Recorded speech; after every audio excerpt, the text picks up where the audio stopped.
them quite the front line. Sion that Skarner in the late game, and then Tom Kench to back everybody up, but it will be the Jinx in the end, so maybe seeing through this ruse. Wry little grin there on the face of Songyun, and we have a flash over the Kaisa. It is enabled on patch 8.5 in Korea, but he's smiling too wildly. He's not going to play it. Do it. I don't believe in him. Oh. He's going to play with our hearts a bit more and Here take we the go. Sion, the role-playing tank that's available. All right, so Sion top, leaving that ADC for last pick. Very rare that we see things develop this way in the draft. You want to see something rare? How about a second round of picks, Galio, being available? This is true. That is quite rare. The Diana would be a lot rarer. I can't even speak after seeing that flash. Seems like Galio into a bouncy castle is possible here for Jin Air. Yeah. I wonder what the top lane pick will be. Gnar would be the most standard and could play around some Wombo engage. So-Won also situationally plays Alawi and crazy stuff, so you never know with So-Won, who goes back to his Riven days once in a while. Would he consider the Jace in a comp like this? The Gnar will be the most reliable. Be going with most played so far on the season. Seems to be the lock-in here. See if you can have a better game this time out. So what is the choice for ROX Tigers as the final pick? Physical damage, hyper carry. What you think when you look at this draft? Caitlyn could also just be taken for laning power. Or Tristana for a little bit more safety here. We don't see a lot of Tristana, but it does fit because they want a physical damage threat that can definitely scale. Laning phase is going to be very, very weak. And they just say, okay, we're going to do the opposite of scaling. We're going to front load our power. Songyun has been the biggest picker of the Kalista ever since the rework, but does pigeonhole themselves into team fighting as their siege is really only Azir. Trying to empower the support, but the support's on disengage in the Tom Kench. Some more safety. I'm surprised to see the return of the Kalista, but if it's going to be anyone in the LCK, it's going to be Songyun. Yep, his old faithful here with this Kalista pick. We'll just go ahead and see them shuffle around. So going to be tossing in the Tom Kench for the lockdown here. Try to stay alive. They can at least save each other. Fate's Call and the Bower can go back and forth that way. But this could be a very interesting laning phase if Teddy and Wraith... Elio's Hero's Entrance, soon to be in range, is in range now. How much do ROX Tigers actually want to commit to this fight? Well, they're going to go ahead and flash in with the Impale. Now Ultimate coming through, push back on the Empress of Items. He's going to go low. They need the Ren, but he's going to flash away, gets himself out in time. Now Key, Lava, both getting ripped apart. They take the blast code over, the flash comes through. If they could trigger the Dragon, it would do the work for him, but Teddy says, no, I don't need the help. I'll just go over myself, gets a double kill. And just like that, Jin Air are off to a much better start than we saw in Game 1. Pretty tone-deaf stuff from ROX Tigers, who thought they were stronger, but surely they had to understand that the Hero's Entrance was likely to stop the first pick from coming in. And they thought they had an escape plan answered by the flash over. 2 kills on Teddy. Such a far departure from his struggles on the Jhin in game number 1. They're going to steal away the blue buff as well.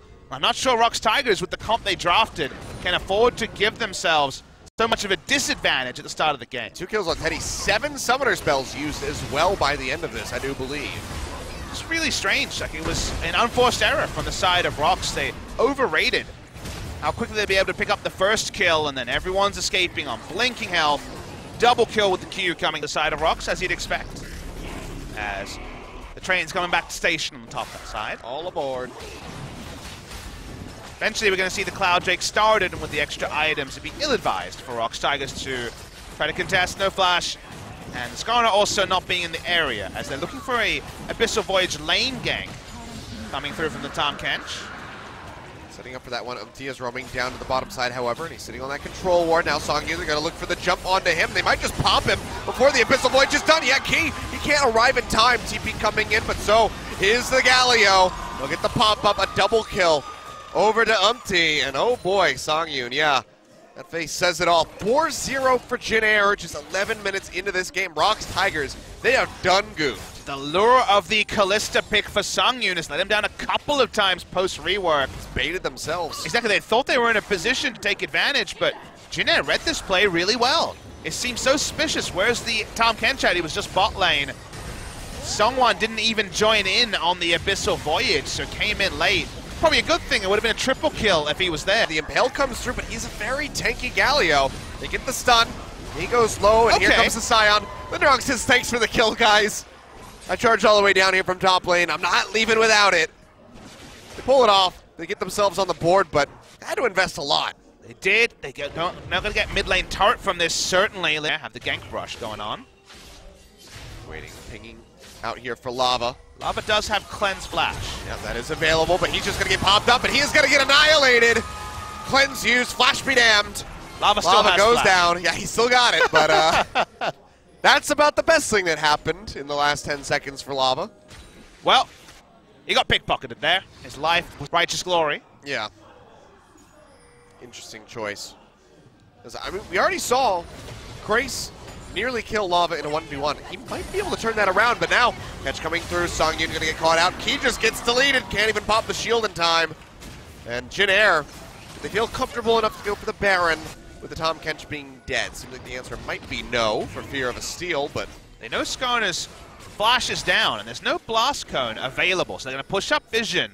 Very real chance they go for it, as Teddy is the most fed on this Xayah. Hugely farmed. And also fed and ready to go. Almost all of the kills coming through. 3 items completed in 25, 26 minutes. Top turret going to go down. No more of these outer ones here on the board for the ROX Tigers. And this has just been a really weird game.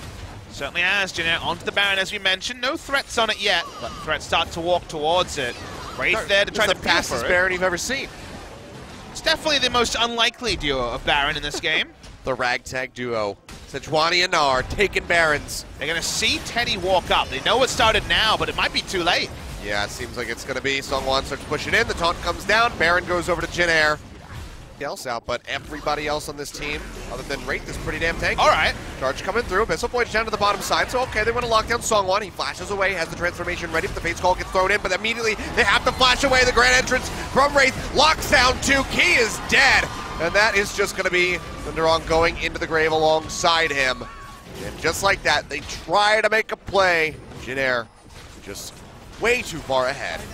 This feels like ROX Tigers are ready to go. They're ready to play hockey. They're in their gear. They got the cleats on. They got everything ready to go. The skates are ready, but they're on the football field. Achilles. They're in the wrong place. It's completely botched. Oh no! This game entirely very, very strange. That's a story that'll be very hard to explain. Oh boy, Songwon, he's going to get jumped on. He's trying to get out of there, but the sun in the wall plus the wall, it means that he goes down as Teddy just adds a 6th kill to the board. You say that they have a golden ticket, but honestly, I think if Jin Air can pull off this win, the one. Lava's here, however. This wave clear is still going to be quite good. Charge is coming through. We'll see the body block coming in straight into the impale there onto Umpty as he goes low, but now the hero's entrance comes down, gets a pop-up onto Songwon. He's going to be the first one that falls as Teddy finds another kill. Umpty charging up, double kill, going over to Teddy. Can he find it? The triple, the quadra! Is it going to be the pentakill? One more to finish it off. They're going to hand it over to him. The Featherstorm comes through. Pentakill goes over to Teddy. We asked for it. He delivers on it. Jin Air Green Wings close out game number 2. We're going all the way home as ROX Tigers struggle to secure their playoff spot. And Jin Air does what you're supposed to do. They found rubbish, they put it in the garbage, and they win game number 2. Excellent stuff from them, but ROX Tigers need to be better if they want to go to playoffs. Teddy putting the KSV faithful on his back, bringing it home with a pentakill here in game number 2. ROX Tigers, bizarre draft, bizarre priority over onto the Kalista, and it barely seemed like they even loaded into this game. They were just completely absent, and Jin Air ran away with it. But isn't it lovely to see that Jin Air understands the job is still to be done? No one is celebrating on their side.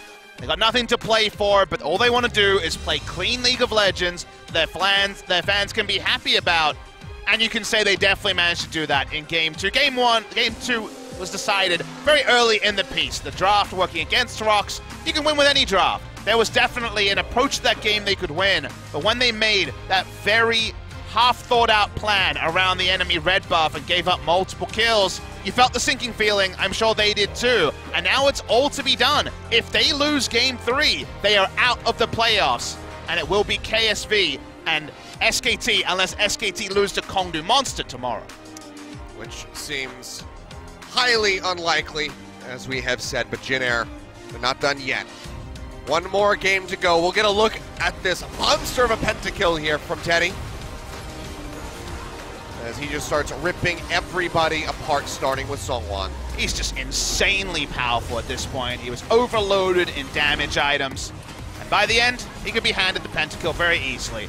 His auto kills one person and does 3/4 of Songyun's health. Absolute assassin on the AD carry. Well deserved for Teddy. I believe that is our 3rd or 4th pentakill of the season. Yeah, it's been a fair few so far, so Teddy gonna go ahead, join in the pentakill club of 2018.